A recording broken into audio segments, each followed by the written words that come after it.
പങ്കാളി, ഇന്ന് നമ്മുടെ ചട്നി സീരീസിന്റെ അടുത്ത എപ്പിസോഡല്ലേ? അതെ.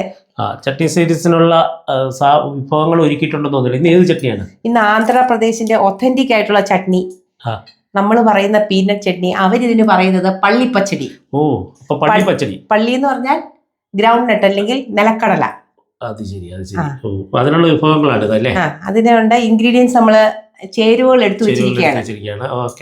അപ്പൊ ഒന്ന് പരിചയപ്പെടുത്തിയാട്ടെ. 1/2 കപ്പ് നിലക്കടല തൊലിയോട് കൂടിയത്. അത് 1/2 കപ്പ് എന്ന് പറഞ്ഞാൽ 75 ഗ്രാം. 5 വറ്റൽമുളക്, ജീരകം 1/2 ടീസ്പൂൺ, 2 വെളുത്തുള്ളി, പിന്നെ ഒരു ഗോലിയുടെ വലിപ്പത്തിലുള്ള വാളംപുളിയാ. വാളംപുളി. അത് ഇനി വാളംപുളി ഇല്ലാത്ത പേസ്റ്റ് ആണ് ഉപയോഗിക്കുന്നതെങ്കിൽ 1/2 ടീസ്പൂൺ പേസ്റ്റ്. പിന്നെ ആവശ്യത്തിന് ഉപ്പ്. ഈ എടുത്തു വെച്ചിരിക്കുന്നത് താളിക്കാനാണ്. അത് പിന്നെ പറയാം. താളിക്കല് വളരെ പ്രധാനമാണ് അവർക്കിത്. ശരി, അപ്പം തുടങ്ങുക. ആദ്യം ഒരു പാൻ വെച്ച് നമുക്കിത് റോസ്റ്റ് ചെയ്തെടുക്കണം പീനട്ട്. ഇതിന് എണ്ണയൊന്നും വേണ്ട, ഡ്രൈ റോസ്റ്റ് ആണ് ചെയ്യാൻ പോകുന്നത്. 1/2 കപ്പ് പീനട്ട് നമ്മൾ ഡ്രൈ റോസ്റ്റ് ചെയ്യാൻ പോവാണ്. ഫ്ലെയിം അല്ലെങ്കിൽ ടെമ്പറേച്ചർ ഒരു മീഡിയം വെച്ചാൽ മതി, കരിഞ്ഞു പോകണം. തൊലി കളയാതെ എടുക്കുന്നത്? തൊലി കളയാനാണോ വറക്കുന്നത്? ഇല്ല, തൊലി കളയാതെയാണ്. ഈ ചട്നിക്ക് തൊലി കളയത്തില്ല. കാരണം റൂറൽ ആന്ധ്രാപ്രദേശില് ആൾക്കാർ ഈ ഒരു സാധനം വേസ്റ്റ് ആക്കില്ല. ഇവർ തൊലി പോലും അവര് കളയില്ല. തൊലിയോട് കൂടി തന്നെയാണ് ഇതിന്റെ പുറകിലെ സാഹിത്യം. ഒരു സാധനവും കളയാൻ പാടില്ല, വേസ്റ്റ് ആക്കാൻ പാടില്ല എന്നുള്ളത് വളരെ നല്ല ഇതല്ലേ. അതെ. എന്നൊരു പതുക്കെ ഇത് പൊട്ടി തുടങ്ങിയിട്ടുണ്ട്. അതെ, തൊലി പൊളി രണ്ടായിട്ട് സ്പ്ലിറ്റ് ചെയ്ത് വന്നിട്ടുണ്ട്.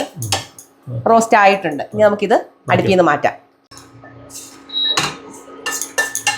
ഇനി ഇതേ പാനിൽ തന്നെ വറ്റൽമുളക് 5 എണ്ണം എടുത്ത് വെച്ചിരിക്കുന്നത് ഡ്രൈ റോസ്റ്റ് ചെയ്യുക. അതിൻ്റെ കളർ ചെറുതായിട്ടൊന്ന് മാറിക്കഴിയുമ്പോൾ നമുക്ക് ജീരകവും വെളുത്തുള്ളിയും കൂടെ ഡ്രൈ റോസ്റ്റ് ചെയ്യേണ്ടതുണ്ട്. അപ്പോൾ ആദ്യം ഇതൊന്ന് ചെറുതായിട്ട് കളർ മാറട്ടെ. ഇല്ല, ഇത് എണ്ണയില്ല, ഡ്രൈ റോസ്റ്റാണ് ഇതെല്ലാം ചെയ്യുന്നത്. അവസാനം പൊങ്ങി വന്ന് പഫ് ചെയ്ത് വന്നിട്ടുണ്ട്, കളറും മാറിയിട്ടുണ്ട്.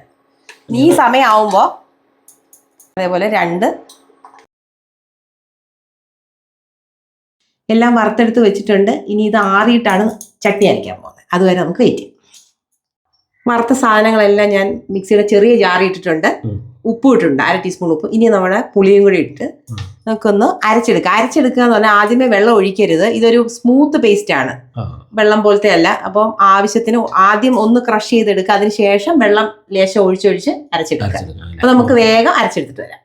ഇതുപോലെ ഒന്ന് ക്രഷ് ചെയ്ത് പൊടിച്ചെടുക്കുക. ഇതിന് ശേഷം മാത്രം വെള്ളം നമുക്ക് ആഡ് ചെയ്ത് കൊടുത്ത് പതുക്കെ അരച്ചെടുക്കുക. ഇനി ഒന്ന് അരച്ചെടുത്തിട്ട് വരാം. നല്ല സ്മൂത്ത് പേസ്റ്റ് ആയിട്ട് ഇപ്പൊ 4 ടേബിൾ സ്പൂൺ വെള്ളമാണ്. ഈ രീതിയിൽ ഇപ്പൊ ഇഡലിക്കും ദോശയ്ക്കും ഒക്കെ നമുക്ക് ഉപയോഗിക്കാൻ പറ്റുന്ന ഒരു പാകമാണ്. ഇത് കുറച്ചുകൂടെ വെള്ളം വേണമെന്നുണ്ടെങ്കിൽ 1 ടേബിൾ സ്പൂൺ കൂടി ഉപയോഗിക്കാം. എന്നാലും ഇത് വെള്ളം പോലെ ആയി അരച്ചെടുക്കരുത്. ഇതാണ് ഒത്തന്റിക് ആന്ധ്രാപ്രദേശിന്റെ പള്ളിപ്പച്ചടി, അതായത് പീനട്ട് ചട്നി, ആന്ധ്രയുടെ സ്വന്തം പള്ളിപ്പച്ചടി. ഇതിന് ഒരു താളിക്കൽ വളരെ പ്രധാനപ്പെട്ടതാണ്. അപ്പോൾ അതിന്റെ താളിക്കലേക്ക് നമുക്ക് പോവാം. ഓക്കെ, ഇനി നമുക്കിതിന് താളിക്കാം. അതിന് ഒരു 1.5 ടീസ്പൂൺ കടലയെണ്ണ. അതെ, നിലക്കടലയുടെ എണ്ണയാണ് ഉപയോഗിക്കുന്നത്. നല്ലെണ്ണ ഉപയോഗിച്ചാലും മതി. 1.5 ടീസ്പൂൺ നിലക്കടല എണ്ണ. അതിലേക്ക് നമ്മൾ 1/2 ടീസ്പൂൺ കടുക്, അതൊന്ന് പൊട്ടട്ടെ. അതിനുശേഷം വറ്റൽമുളക് 1 എണ്ണം 2ആയി പിളർന്നതും, ഒരു ചതച്ചെടുത്ത ഒരു വെളുത്തുള്ളി ചതച്ചെടുത്താണ്.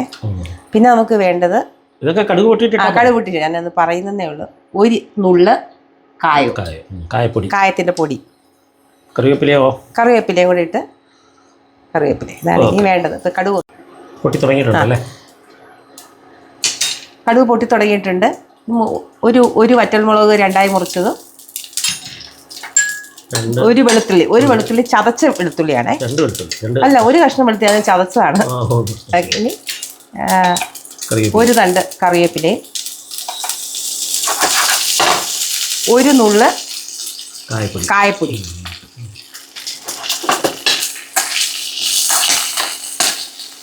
ഇതൊന്ന്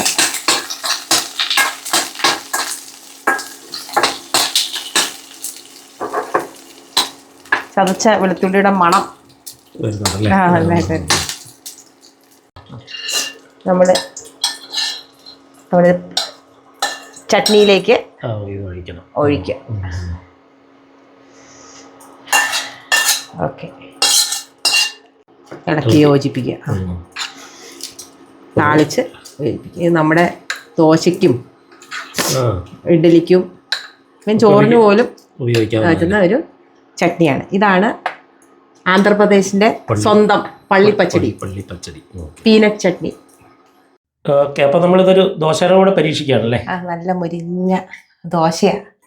ഓക്കെ, നമുക്കൊന്ന് ടേസ്റ്റ് ചെയ്ത് നോക്കിയാലോ? നോക്കൂ.